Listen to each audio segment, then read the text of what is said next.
This episode of the HP Outdoors Waterfowl Podcast is powered by Cornerstone Gun Dog Academy. CGA is the world's most comprehensive online gun dog training resource.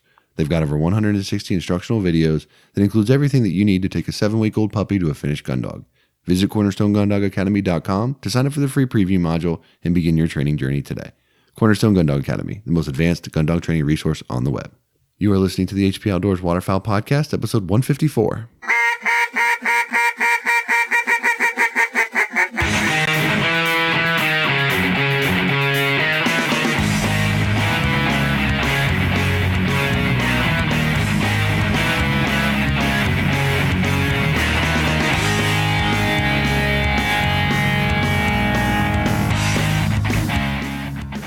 This week on the show, we're talking internet scouting with Ed Gramza, Ambassador Manager for BaseMap.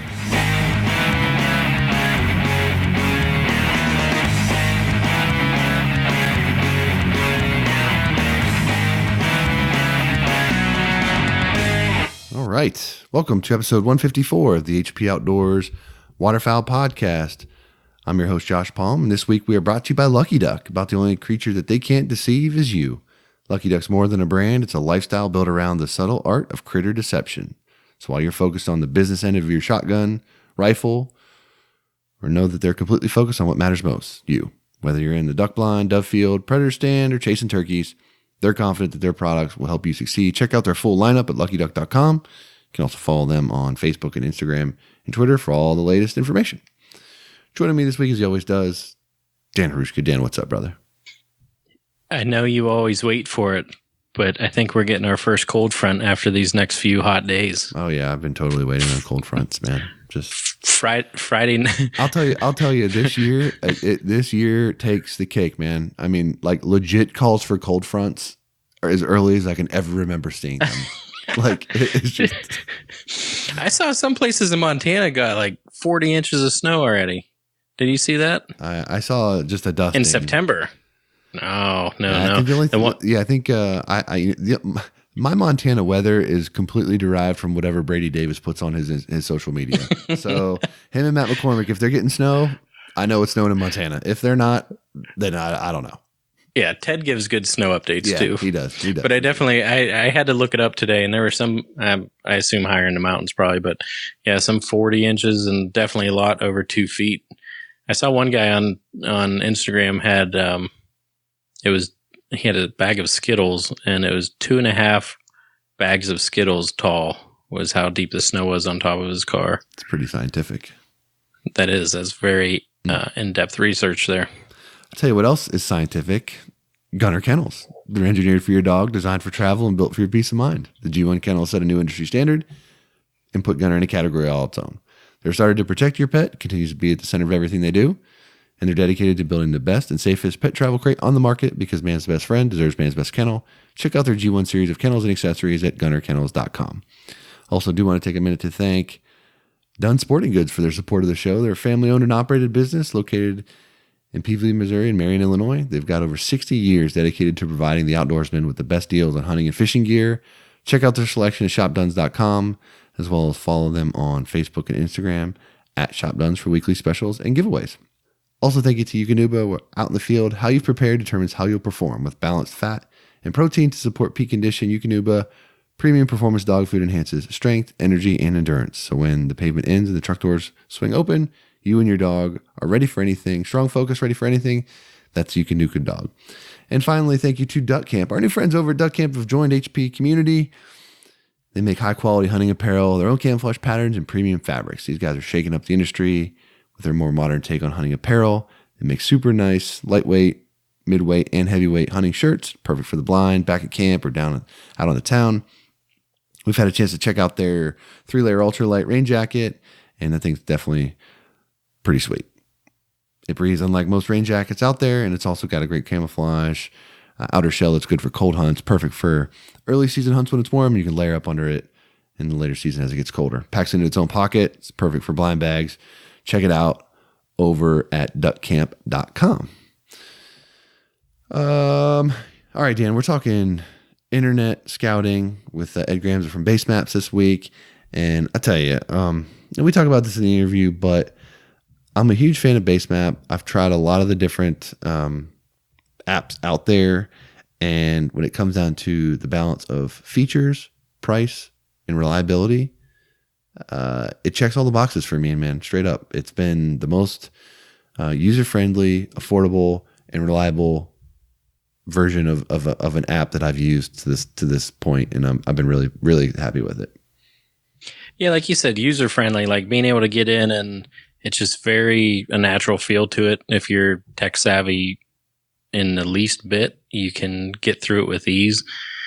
And like you said, in an interview, we get into a lot of features it has, and it's just everything's in one place for the outdoorsman in general, whether it be fishing or, waterfowl scouting or big game. Like definitely, there's a lot of stuff packed in there, and to have all that in there and not crash is great. And the price on top of that, even if you don't want to spend the $30, go and try out the trial version, because I really think it's worth it. Well, yeah, and the trial version is the basic version. It's not like 7 days. Like you can just use that forever. It's like it's no cost for those features, right? Which is cool, and it's nice that you can get a lot of use out of that. But there's definitely, in my opinion, some must-have features that go up to the next level. But for $30 a year for every state, I mean, the value is there. And I don't know about other people out there, but since I've started using this type of technology in hunting, I cannot imagine not using it. I use it every time I'm in the field, literally every single time. And it's just something that I'm not willing to hunt without. So it's a staple for me.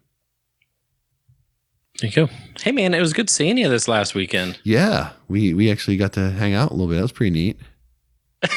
Got to do like a 11 p.m. Walmart run. That was fun. I felt fully immersed in your routine. I tell you what, for my nationwide Walmart checklist for checking them all off post 11 p.m. That one down in Newcastle is getting like a 1 star because we had to. It was just I don't know. I saw someone post about it saying, there's no lines and you can get right in, right out, park right up front. We did park right up front, so you're spot on there. But as far as there were no checkout lines open except the self checkout, and there were 3 working out of the 12 that were in the little area. The line could not have been longer. It was just the worst. I mean, all we wanted to do was get you a 6-pack of Limeritas, and it was like a painful process. Oh, but anyway, it was good to see you. And I'm going to be seeing you again in hardly no time up in Canada. I mean, it's like here. I mean, it's coming up. It has got here really quick, and they are absolutely crushing it. Mm-hmm. Yeah. Yeah. I mean, I haven't. Yeah. I'm not going to get into that. If that doesn't get you jazzed up, there's nothing that will. Yeah. His boys yesterday put 289 on the ground. So, I mean, they're the real deal. Mm-hmm. Real deal. Excited. It's probably going to be a little chilly up there. I'm also looking forward to that. I'm counting on it. Yeah. I'm ready for some cool weather. So, pretty fired up about that. But let's go ahead and welcome Ed to the show. But before we do, just want to take a minute to talk about our friends over at Garmin. And we've been working with them about, to get the word out about inReach. And for those of you that don't know what inReach technology offers, it's basically satellite communication. So as long as you have an inReach with the subscription, you can stay in touch with anyone, anywhere in the world, no cell phone signal needed.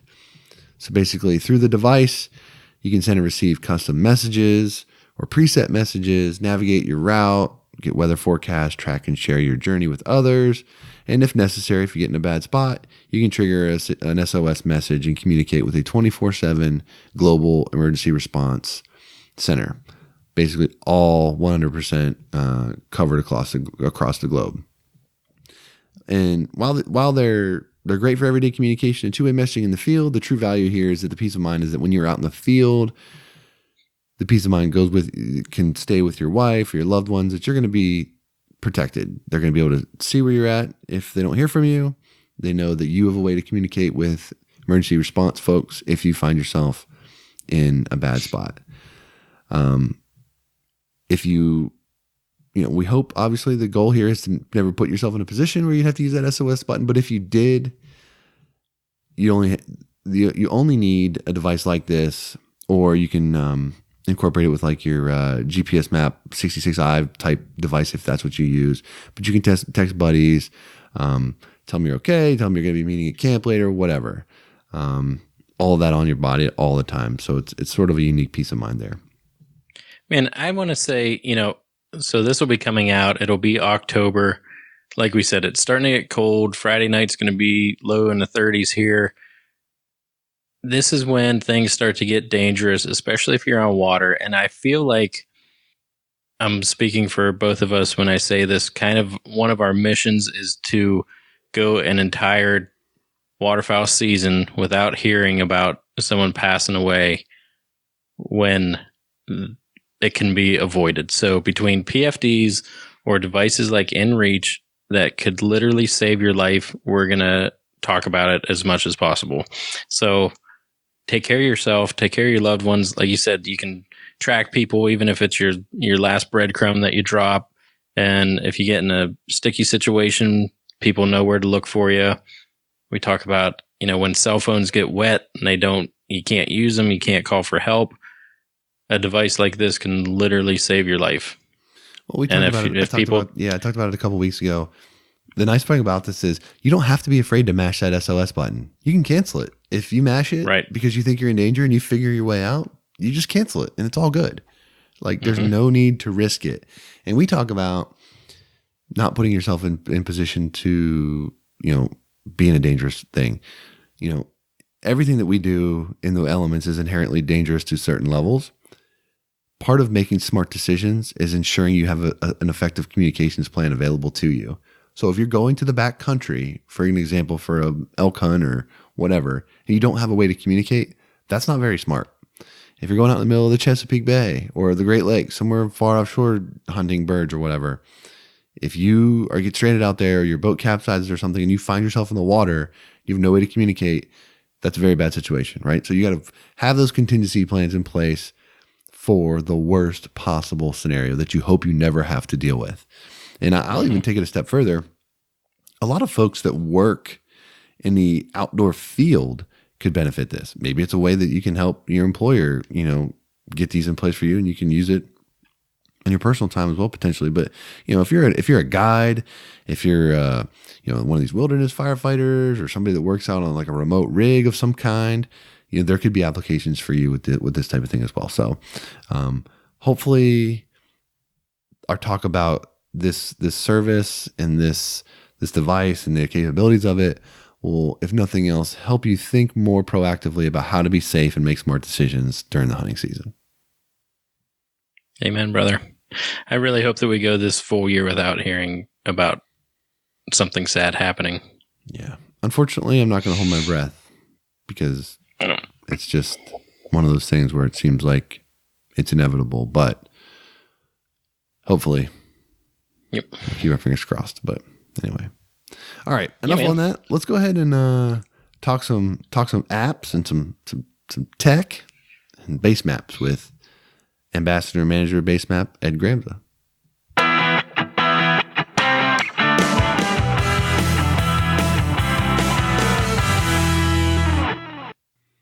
All right, Dan, this week we are getting into the tech side of the waterfowl game, and we're welcoming BaseMap Ambassador Manager Ed Gramza to the show. Ed, how you doing, man? Man, I'm doing great. Happy to be here with you guys. Awesome. Well, we're excited to have you. We're pumped up to talk about BaseMap because this is a partnership that we've recently established with BaseMap, and we've been using the app pretty extensively here this season and sort of through the summertime, kind of preparing for this season. And there's a lot of really cool things that we've really come to enjoy with the app. And, we're excited to talk about how we can leverage that further as waterfowl hunters, because sort of the e-scouting e-scouting has become a way of the world for a lot of people, with guys that work, 5 days a week and don't get a lot of time to go out. Sometimes all they can do is e-scout. And, I can remember back in the days of like the forum world where it was like, hey, anybody ever see any ducks on this river? And then they get like completely destroyed by people online. So they don't have to do that anymore. They can go to a service like BaseMap and do some scouting on their own and check things out. But before we get into that too much, why don't we just take a minute, tell us a little bit about your background, sort of where you come from, sort of, what kind of, game you like to pursue and all that kind of stuff. Yeah. So I live in Wisconsin, grew up here, lived outside of Wisconsin for a couple of years, but back and happy to be here. Grew up with a family of deer hunters, but at the age of about 13, I kind of started to dabble into waterfowl. Back then, Wisconsin, you had to apply for tags. You'd get maybe 1 or 2 goose tags a year, and it was kind of hard to find places to hunt. I remember having to go to a farmer's field, and he had a bunch of blinds set up. You'd have to wait your turn to get into a blind and just pray that the geese would fly over from a marsh across the highway. And now I do it a little bit more than I used to. The laws and opportunities have kind of expanded.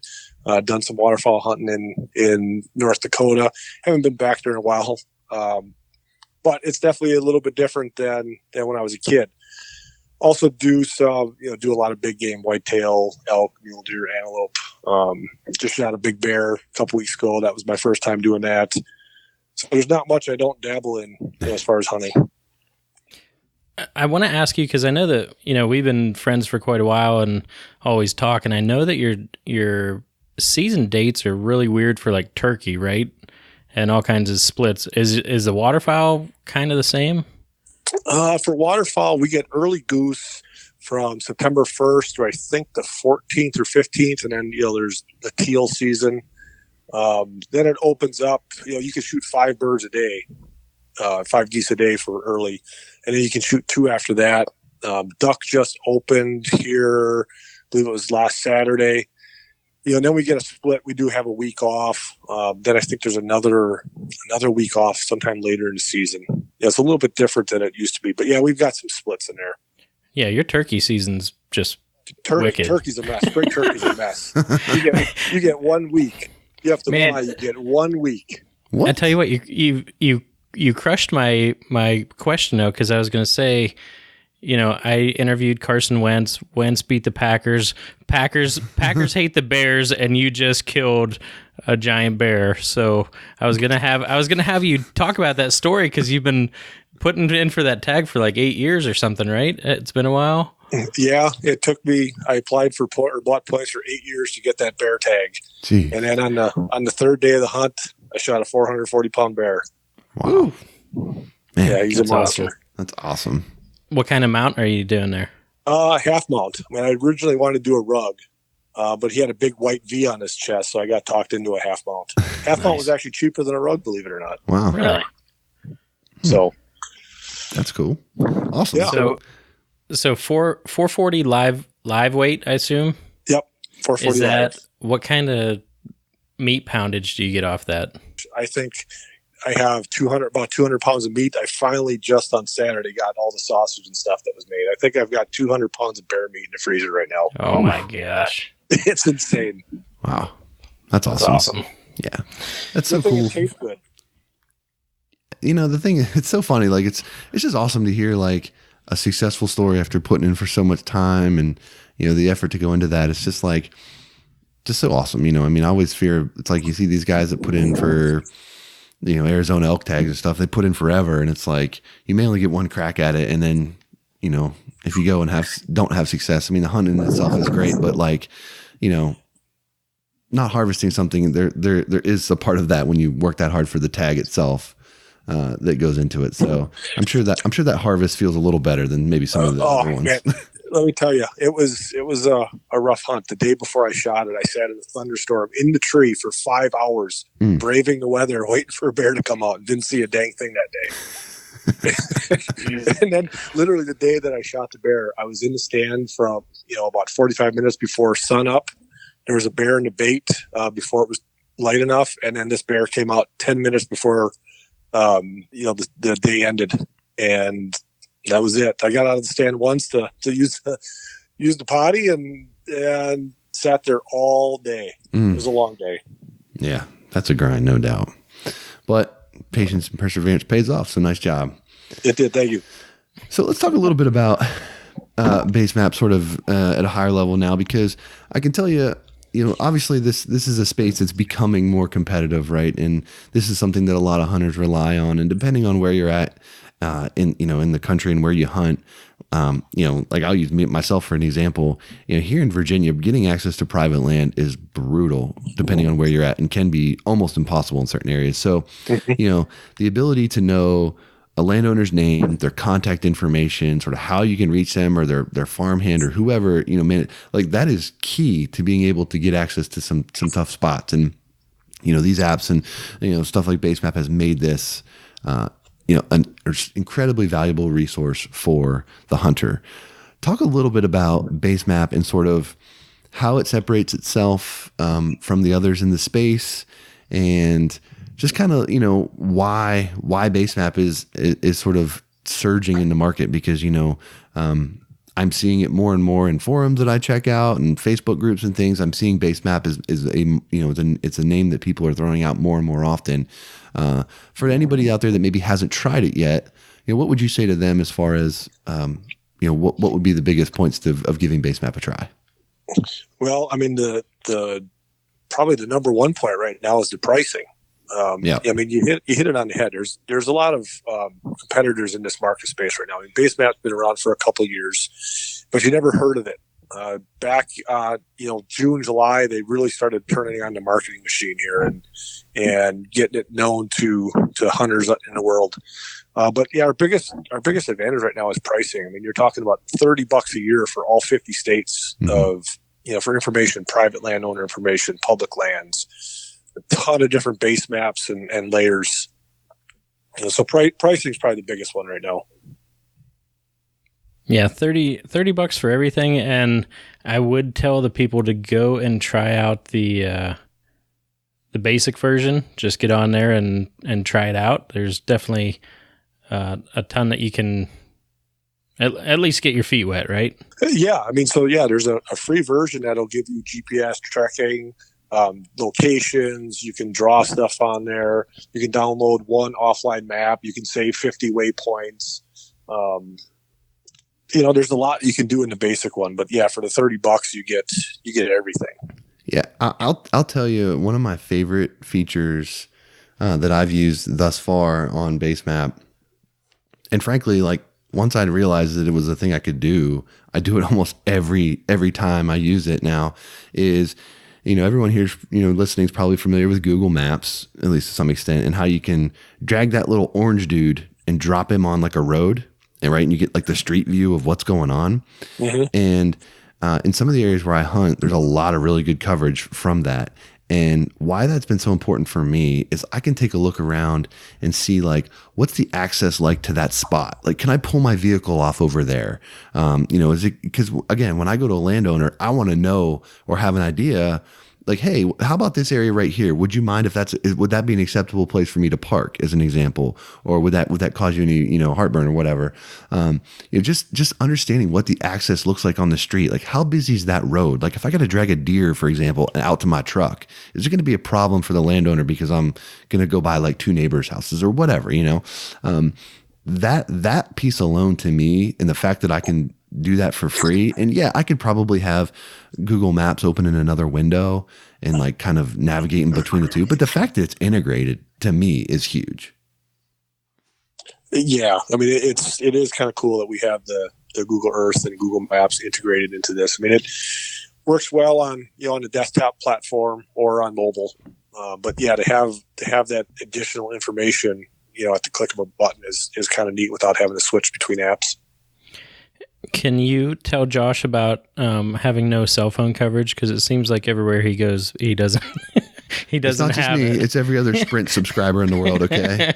Oh man, I'm so glad I dumped Sprint a couple months ago. I don't have that problem. Needless to say, they're not going to be sponsoring the show anytime soon. Yeah, so that's a cool thing that we've had it. We just updated it about a month ago.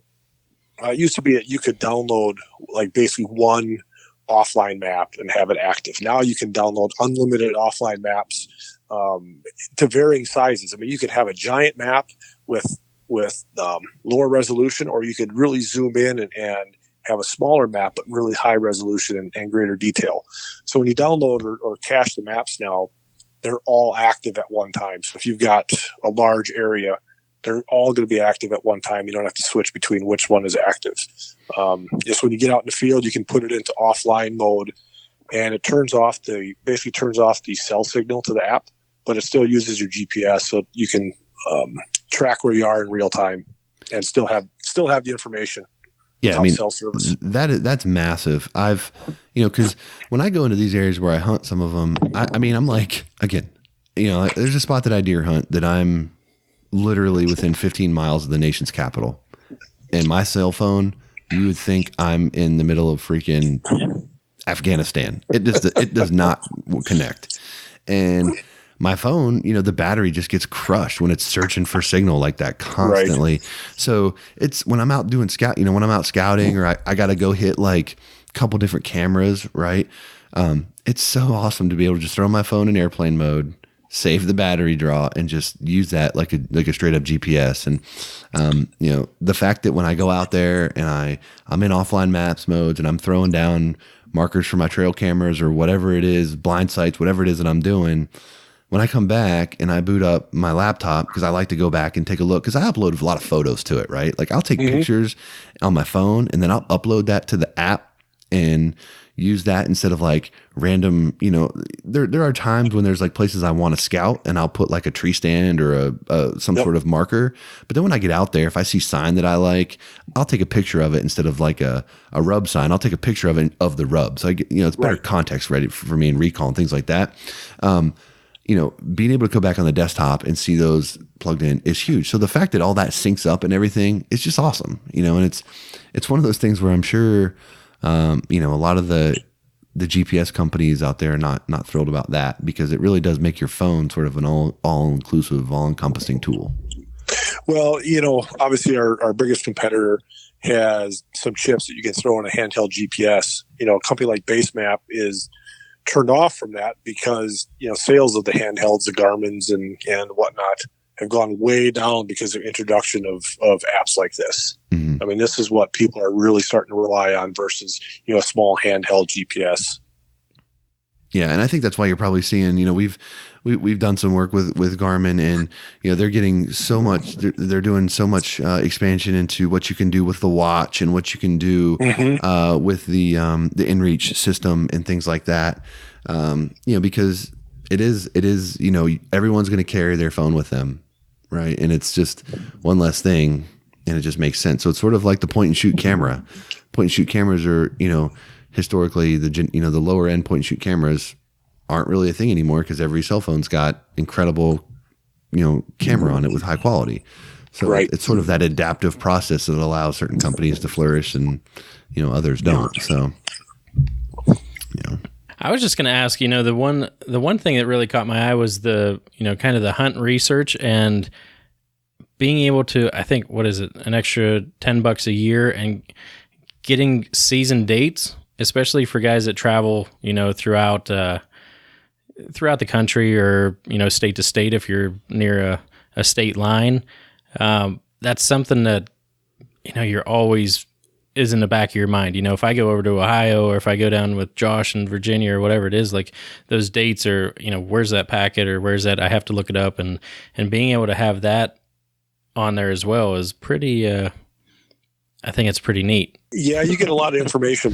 For that extra $10. I mean, the nationwide season dates, like you said, traveling from state to state, chasing birds. It's nice to know, when the dates are, good. If there's a split or something, this doesn't necessarily pertain to waterfall, but it's got a lot of information in the West. If you're planning a Western hunt for something, it takes a lot of the guesswork out of the equation.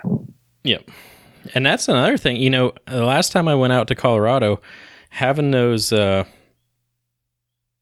like the ranges, the different, the wintering range and stuff like that. I mean, I forget how much I paid for maps for Colorado when I went out, and it's very unit specific. So, I mean, I had a big 4-foot by 4-foot map that I carried around the whole time. I'm like, well, this is their wintering range. This is summer range. Let's try and, get between it, and they should be moving through. And I mean, for $9 or $10 to have that on there's, like I said, it's not waterfowl related, but just another option to throw in there. Right. I'm sitting here looking at the website, and the thing that catches my eye here as I'm filtering down through here is, the maps and stuff that are available for BaseMap for fishermen. And, people are probably thinking, well, what the heck's that going to do me any good? I hunt waterfowl. Well, a lot of guys use fishing in the summer and the spring and stuff as scouting opportunities to check out new water and, see, hey, can I get concealed up on that bank, or how shallow is the water here? Birds, I always see birds feeding here when I'm fishing and that kind of thing in springtime. Talk a little bit about some of the maps that highlight the water and, like the coastal areas where people might be hunting big water, and kind of, it'd be nice to know sort of water depths and things of that nature. What kind of maps and layers does BaseMap offer those guys? Yeah, so that's another thing that sets us apart from some of the competition out there. I mean, obviously there's fishing specific maps out there, for inland lakes and things like that. But we kind of bring that information in for fishing or maybe waterfowl. There are some inland lakes that have contour depths in them, not a lot. But, if you're a coastal guy or a Great Lakes guy, it does have that bathymetric data. It's going to show, water depths. Then there are specific like base maps that you can select from that actually highlight the water areas more. So if you're trying to cruise up a river, you can turn on one of the base maps that'll show it. It increases the contrast on the water so you can see it better. So if there's a bend coming up, if it's dark and you're trying to navigate a river or something. And so there are some useful options for waterfowl guys here. I'll tell you another thing. When you're out scouting and if you're the one scouting and you find a good feed or something that you want your buddy to look into the next couple days or whatever it is, the location sharing and just dropping a pin, sharing that. I think that's probably one of the most utilized things that there is. Right. Yeah, you can share waypoints. And, one thing that BaseMap also has that the competition doesn't have is it actually has live sharing of your location. So if BaseMap has a journal, I can get into that. It has an online journal, basically. You can save information. So you can make friends. You can follow people and people follow you. And if you have friends on there that follow you, you can actually turn on live tracking of your location. So, Dan, if you're following me, you could see exactly where I'm at any point in time, and moving. So that's kind of a cool function too. I mean, you have to have cell service for that to work, but it works similar to sharing a waypoint. I feel like if you can, I feel like some people would turn that off. People would have that off, but I mean, if you're in a group of hunters, you split up, it could be valuable. It could be very valuable. There's no doubt there. But yeah, if I'm following you and I know I've seen your trail cam pictures or something like that. Where's Ed at? Oh, it's turned off. Yeah, no doubt. One thing that I'm sitting here on the website watching is the animation that's on the webpage for the 3D Earth feature. It looks pretty incredible, I have to say. Tell us a little bit about that feature. Yeah, man, that is really cool. I mean, it's basically taken like the Google Earth approach. There could be some use for it for a waterfowl guy, but especially if you're out west or something, hiking or hunting, you can put it in 3D mode. Now, 3D only works on iOS devices, and you have to have cell service. It's not something that you can save for offline use. But it's going to allow you to see the valleys and the drainages and things like that. Or, Dan, we were talking before, from a waterfall standpoint, might help you find access into somewhere that you're trying to get to. But it's kind of a cool feature because we can all read topo maps, but you don't necessarily know how steep it is or where that drainage is. This allows you to see that, in a 3D standpoint, just like being on your computer on Google Earth.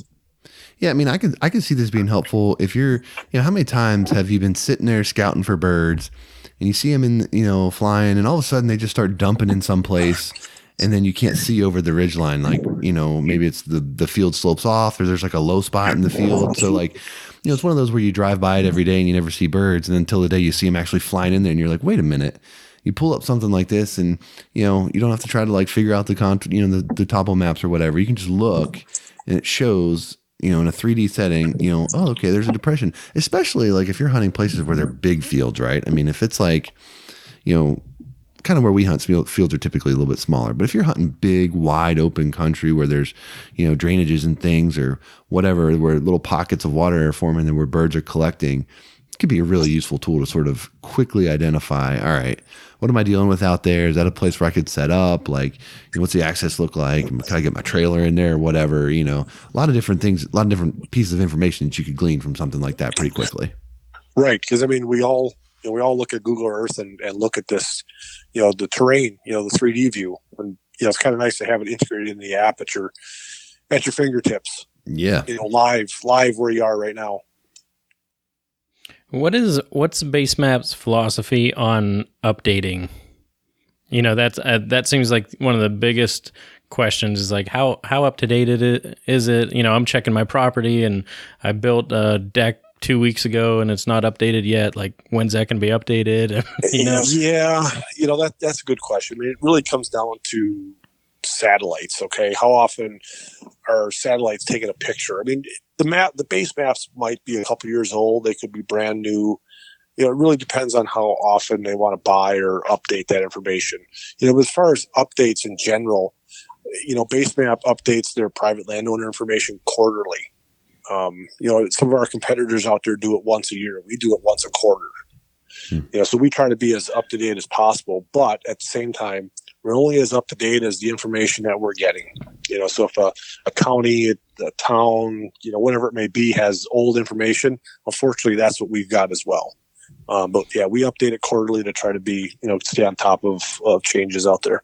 Yeah, there's no way around that. And I see people saying that all the time. It's like, dude, there's no, I work in the oil and gas industry and I'm in the courthouse a lot and dealing with landowners. There's some stuff so far out of date you would be so surprised. So to get something like this app to be semi up to date 99% of the time is a win every day. Yeah. Where I do deer hunting in Wisconsin, that's a part of the state that doesn't even have private landowner information. I mean, the county is probably one of the poorest counties in Wisconsin, and they just don't put the resources to have this information up to date or in a digital file. So it really depends on what the state, county, township, whatever it may be, wants to spend to keep this up to date. Mm. Can you talk a little bit about, and I'm asking this because I genuinely don't know, haven't had a chance to check this out, on the hunt research package, the $10 a year, it's got a desktop hunt planner. Can you talk a little bit about what that has and what kind of application that would be? It's going to show you, like Dan was talking about winter range. It's going to show you ranges of animals. It's going to show you units that have, harvest data, out west. So it's going to show you kind of historical data as far as how many hunters, how many animals were harvested. So if you're looking for a trophy unit, you might be looking for a unit that doesn't have a lot of, it has good country, but not a lot of harvest. Guys are out there looking for, a key animal. Yeah. So it gives you, historical data on harvest information from the western states, for big game. It's not a waterfowl thing, but it's definitely a big game, elk, mule deer, that sort of thing. Gotcha. Yeah. And we have a lot of listeners out west. And I tell you what, that right there, if you don't spend $10 a year to get that and have it all in one place, that's the easiest $10 you could probably ever spend, because going back and forth between websites and trying to find all that on top of it, buying the other maps. Oh my gosh, it's a pain to plan all that. You mean you aren't going to trust all the people on Facebook? Well, even going back through and actually looking at the units that you want to hunt and seeing what kind of the kill numbers and stuff like that. I mean, it gets exhausting to plan an out of state hunt. So I've been there a few times. Yeah, same here. It definitely takes some of the guesswork out of it. No doubt about it. So, man, I want to know what in Wisconsin, as far as like, what kind of weather you guys get throughout the hunting season? How cold does it get up there, come January when you guys are still killing ducks? Well, we aren't killing ducks in January anymore. You guys get knocked out before then too? Usually December. Yeah, but that's how we are. It could be 0, definitely below freezing at times in the morning. I mean, to me, there's no better hunting for ducks in Wisconsin than laying in a cut cornfield, waiting for the big greenheads to come dumping into a field in December. That is fun. But yeah, it gets pretty damn cold. It gets cold. That's how we usually we might make January 1, but besides that, we're out, December 30, December 31st is the end of our season here, which is awful. Yeah, I'm not sure when the season ends, for this year, but yeah, we're usually done in December. Yeah, it seems like I always see, just when duck hunting's starting to get good, because I mean, December can still be pretty mild depending on the year for us, but January is usually when we get really good big pushes of divers, which is what I get excited about. And a lot of times, online and Facebook and stuff, I'm seeing people, they're like talking about putting the rig up and getting all the ice fishing gear out, Yeah. there. So it seems like, we don't, where we grew up, like we would do some ice fishing, but like, it seems like there's a pretty substantial ice fishing season. I'm throwing air quotes here, where it's like, duck hunting's done, water's locked up, birds have migrated through, whatever, and then it's on to ice fishing for a significant period of time. Yeah, last year was pretty cold. We were ice fishing before Christmas. Yeah. Oof. So I mean, once everything's locked up with ice, I mean, there's not a bird anywhere. Right. Yeah. Yeah. We didn't. The lake that I grew up on, I can remember a lot of years it wouldn't even completely freeze over, and there was just very rarely that it would get thick enough to safely fish on. A couple years it would get good growing up, I remember, but and even to this day, Dan still sends me pictures of redheads and canvasbacks and bluebills and everything just knotted up on the lake in pockets of open water in January when he can't hunt them, but you can't ice fish, so you pretty much are not doing anything.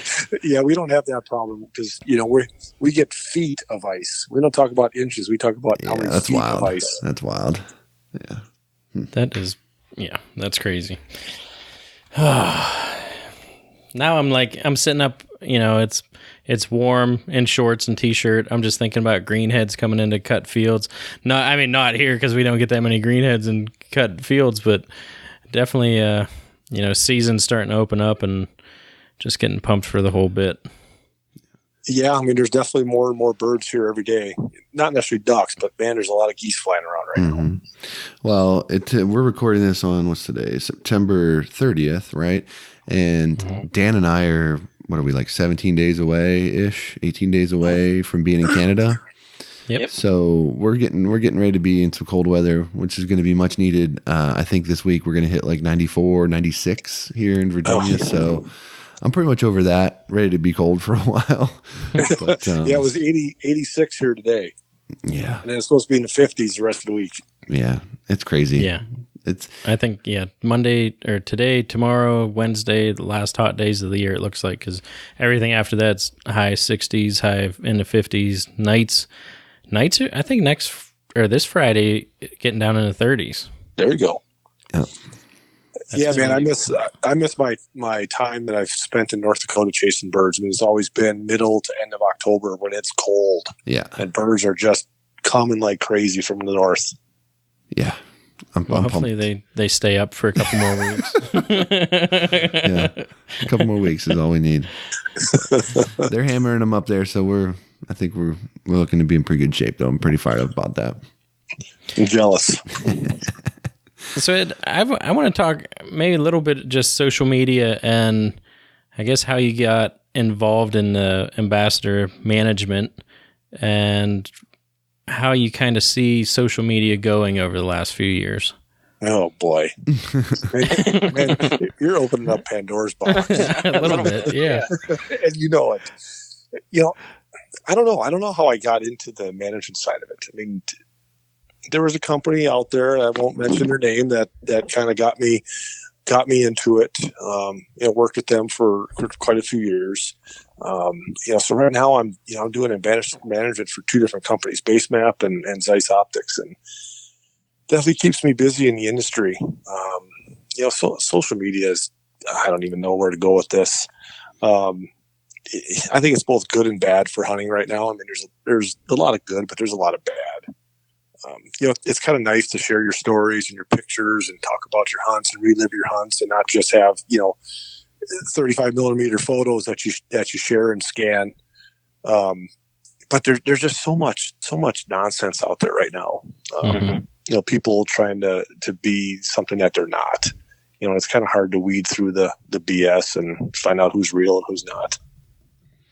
Yeah, I'm sure that's something that you deal with quite a bit in your role, because it's like everybody, they want to, I'm sure you get inundated with people saying like, hey, I want to be on the team or sponsorship or whatever. And they throw like photos at you or whatever and all that kind of stuff. And I have to imagine it was much different than that before the social media era, where someone's just looking to become famous or like get a niche in the outdoors, where like, I feel like before social media, a lot of these programs and stuff were legitimately people like out going on hunts with the company, product testing equipment, gear, providing feedback on development, things like that. And where sort of a lot of the programs have changed to, there's more of just like a promotional marketing asset for the company.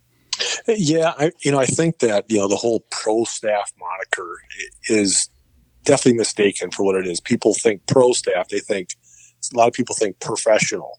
It's not professional, it's promotional. And that's the biggest misconception out there right now.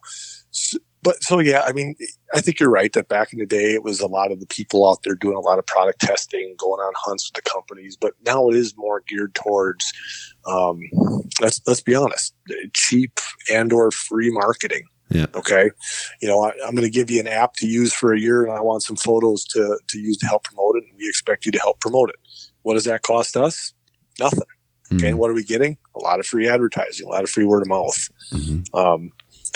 People come into this thinking they're going to get rich and free product, free hunts. And it's just not the way it is anymore. I'll tell you one thing I thought was really cool. You have some absolute slayers on the ambassador team, right? And some really well-known names, but there's a lot of people with the not famous names that just get the job done. You know what I mean? So finding those diamonds in the rough and, really highlighting them on all the stories, like through your Instagram stories, is I've found that very refreshing to see. Cause I mean, they just seem like normal people and they're out there getting it done and, using BaseMap, and they get after it, and it's super cool. I think there's a lot to be said about what, we'll call the micro influencers, the people with less than, say, 10,000 followers on Instagram or whatever it may be. Those are the people that are in it for the right reason. They haven't gone out and spent money to buy followers and stuff like that. They're in it for the right reason, and they're out there just killing it. You probably saw the story we posted last week with some of the harvest from the last month, and there's some people you probably never heard of that just killed some monster animals. That was impressive. I'm just going through. I'm like, wow, and then your mug came up, and I was like, I'll just scan through that one real quick. I already seen that picture. But there's people that you never heard of that are just absolutely crushing it right now, and it's really cool to see. Yeah, that's awesome. And I mean, I think everybody, kind of thinks back and like, man, it comes back to the old adage. I remember when I was a deer hunter, like primary deer hunter, This was kind of in the phase of monster buck videos where like every year when it came out, I bought the new ones and I watched it. Right. And Real Tree Road Trips was the jam. And I was watching that show with Michael Waddell and all this kind of stuff. And every time you turn around, somebody on the internet forum is just looking for an opportunity to post, bring him to Pennsylvania and kill a booner on public land, And it's like, completely different ball of wax. But in that vein, some of the best hunters you'll ever, that are out there doing it are guys that you don't see on TV. They don't post pictures on social media, they just go out there and, they're getting after it, which, if you guys are able to connect with some of those folks and share their stories and their harvest and stuff, that's awesome. Cause that's truly sort of connecting with the everyday guy that, has a full-time job, but dedicates every available minute they have to that pursuit and just consistently have success year in and year out. Yeah, there's a guy that's coming to mind right now that we've got on the team. He's lives out in Utah. He's a big game guy. Not much on social media, but he works a little bit in retail at a outdoor store, hunting store. But man, the guy just kills the biggest animals you'll ever see, and he's got a lot of word of mouth that he does. People know him and like him, but man, that guy just absolutely kills it. It's a guy, I could say his name, you wouldn't know who he was. Man, he's killed some of the biggest animals I've ever seen. Yeah, that's awesome. Believe that for sure. I really only have one other thing to hit on tonight, and that's, I know you got two little ladies in the household, and just seeing how they're taking to dad in the hunting world, if they're trying to get involved with you a little bit, or how's that going? Yeah, I try to get them involved. I mean, they haven't been out hunting with me. They go out turkey scouting with me in the spring. Usually it involves going to the gas station, getting them a donut and some chocolate milk, and we go out and look for birds. Mm-hmm. But that'd get me out. But the youngest one, I think, is going to be a hunter. I don't know about the oldest one yet. I'm trying to get them as involved as possible. I mean, they know what I do, and they know I'm gone once in a while hunting. I think they'll be interested in it when the time comes. I'm hoping so. At least one of them. I hope so. Yeah, I hear you. I think we're both at that stage. Josh's son is getting a little older, and definitely, when he's at baseball practice and seeing birds go over and screaming at dad to check out how many honkers are up in the air and laying. And so it's getting to be that time for us too. So, I mean, I'm hoping that maybe I can get my oldest out in the turkey blind next spring. We'll see. We've talked about it. She shows some interest, but when it comes down to it, we'll see if she actually goes out. Man, I'll tell you, the funniest thing is I took my one daughter out, dove hunting last year. We shot one dove just across in the field across from my house, and then I took my other daughter duck hunting. She was so mad at me that we didn't kill a duck. It was a warm evening. I was like, just come out, we'll set up real quick.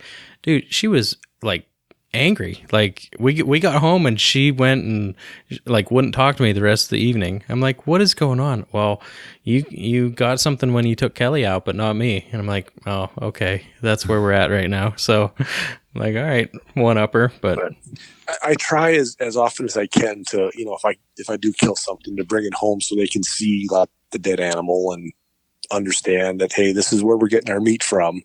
We're not buying all of our meat at the grocery store. This is where we get our meat. Mm-hmm. So trying to get them to understand that as they're carrying 200 pounds of bear meat into the freezer. Yeah, so it's funny. On Saturday, my oldest had soccer, and when she was done, we went to the butcher to get 70 pounds of sausage, and none of it was packaged. So my oldest spent an hour and a half helping me package my bear sausage to put it in the freezer. So she gets it. That's awesome. Yeah, that's good stuff. All right, Dan. Before I start this, I'm assuming there's going to be one more thing come up from you. So let's get that out of the way now. You got anything else for Ed before we wrap it up? I mean, I always have one more thing, but I think we're pretty set. I'm excited about BaseMap. I appreciate your time, and keep up the good work on all the social stuff you're doing there, bud. Thanks, my man. Appreciate that. And I hope to see you knock one of those whitetails down. I know you say you don't have. You know what? Maybe this is a good year because usually you have tons of deer on your camera. If you don't have that many deer, maybe this is the one that they sneak out on. Well, when I say I don't have tons of deer, I put out some cell cameras this year, so I'm not getting a ton on there, but I got about a half a dozen other cameras that haven't been touched yet. Mm. They're out there. We just don't know it yet. I think your aunt's licking her chops. No way, man. She was given specific instructions to not touch any camera. Right. Awesome. Well, Ed, we appreciate you coming on the show, shedding some light on BaseMap, and we certainly appreciate that. And best of luck to you the rest of the year, and best of luck making a dent in that bear meat.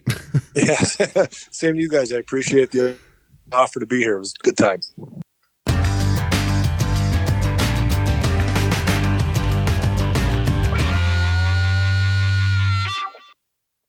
All right. Thanks to Ed for coming on the show and sharing some information with us about BaseMap. And look for some awesome social content coming from BaseMap this season. Follow them over on social media, YouTube, that kind of stuff. Stay plugged in over there for some good quality content to come. Okay, Dan. Let's see here. It's Monday night, about 10:30. What time are you going to Walmart? I'm sure you need stuff for the kids' lunches tomorrow. I'm almost guaranteeing that. Do you want to know something? I actually set a reminder last week that one of my daughters needs to take a bag of apples to school tomorrow. And as I was coming out to start recording, the reminder went off. So I'm really low on options right now. So unless you got an apple tree in the backyard that's ready to be harvested. I do actually have a couple apple trees, but I might make a run. I need some more hair gel too. Oh boy. Well, can't say that I'm super surprised. No. That was a good call. Well, I don't want to hold you from that any longer. So you got one last thing here before we wrap up this week? No, man. Just excited to get into season here. We're a couple weeks out from our duck season opening. Traveling wood duck is out and about across the United States. I don't know. I forget how many different states it's going to, but it is traveling all over the place, and I'm excited to send updates as soon as we get them every week. Yeah, that's super cool. Start in Michigan, and we should be getting those updates. I'll have to reach out to them if they're back from camp. Yeah, very cool. Good stuff. If you don't know what he's talking about, you can head over to our Facebook listeners group, search that post where we have a traveling wood duck decoy that's going across the country hunting with different listeners of the show, and they basically hunt over it, and then there's a journal associated where they put an entry in there and share their experience and stuff like that, and then they send it on to the next guy, and it's going to travel around the country throughout the season. And it also traveled around last year, not quite as much as this year, I don't think. 16, 17, 18. I think 18 different states. Yeah, it's going to go to this year. I think it went to 6 last year. Yep. Michigan, Minnesota, Virginia, New York, Wisconsin, Missouri, Iowa, Oklahoma, Illinois, Kansas, Tennessee, Texas, California, Kentucky, Arkansas, Washington, Georgia, South Carolina, and then going back to Arkansas for Veterans Day hunt. That first hunt in Arkansas is the same HP group that we went down with for the snow goose hunt. Correct. Pretty much everyone is back on and going back for some mallards in the timber. So it's I'm just excited to read the journal entries. Yeah, that's going to be cool. Definitely unique. No doubt. Unique thing. So awesome that we'll have to see what. I know a lot of guys said that we should raffle it off and put it towards a charity or something cool. We'll have to think about that and come up with something neat. Yeah, I'd like to figure out a way to share that story on a little bit bigger platform. I think it's a great story of the camaraderie and the brotherhood of the waterfowl community, and I think it's just gonna really encapsulate sort of how we are all different and the same at the same time, right? Like how we do it differently, but it's the same pursuit. And I think the stories that we read from that journal will absolutely articulate that point. So looking forward to seeing that. People wanted a diver. I think I might get to make sure the canvas back is good to go. I might start a canvas back traveling duck as well. Yeah, it'd be pretty cool. We'll see for more of the diver hunters. Yeah, for you diver hunters out there. I know. Does not include you, clearly. All right, I've had enough of your slander for one night. Go ahead and get this wrapped up. Do want to just take a minute this week to thank Garmin, Duck Camp, Eukanuba, Dunn Sporting Goods, Gunner Kennels, Lucky Duck, and Cornerstone Gun Dog Academy, the world's most comprehensive online gun dog training resource. They've got over 160 instructional videos that includes everything you need to take your 7-week-old puppy to a finished gun dog.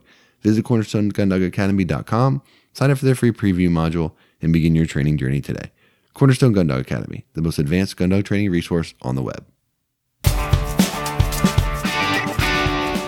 All right, that does it for episode 154. Thank you to Ed Gramza for joining us on the show and shedding some light on BaseMap, and thank you for joining the show. If you're new, head over to iTunes and check out all the past episodes. While you're there, you can leave us a 5-star rating and review. It'll help like-minded hunters just like you find our show. That's going to do it for this week. Until next time, for Dan, I'm Josh. Take care.